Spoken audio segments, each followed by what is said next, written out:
bakit hindi naghahalo ang tubig ng Pacific Ocean at ang Atlantic Ocean. Bago ang lahat, aalamin natin kung saan matatagpuan ang Pacific at Atlantic Ocean.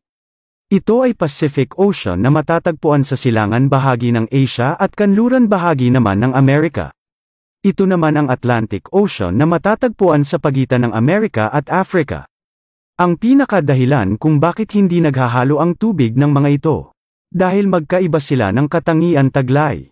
Sila ay magkaiba ng composition, magkaiba din sila ng density at lalong-lalo na magkaiba sila sa pag-interact sa gravity. Sa madaling salita, magkaiba sila ng alat, kulay, composition, nutrients at magkaiba din sila ng bigat, at ang tawag sa ganitong reactions ay ang oceanclines o tinawag din na haloclines. Isang sikat na manglalakbay na nakadiskubre nito ay si Jacques Cousteau.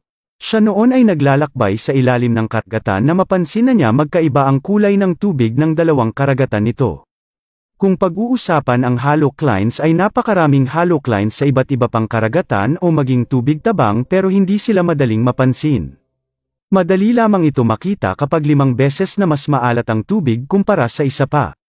At ang Pacific at Atlantic Ocean ang pinakamainam na halimbawa nito. Ang tubig ng Atlantic Ocean ay higit na mas maalat kumpara sa tubig ng Pacific Ocean.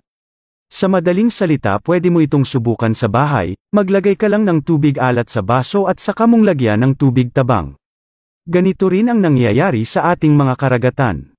Uwis kung nagtataka kayo kung bakit hindi napupunta sa pinakailalim ng mabigat na tubig at ang magaan naman ang nasa ibabaw.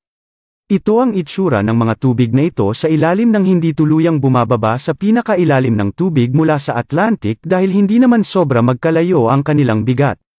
Isa pang dahilan kung bakit hindi sila naghahalo ay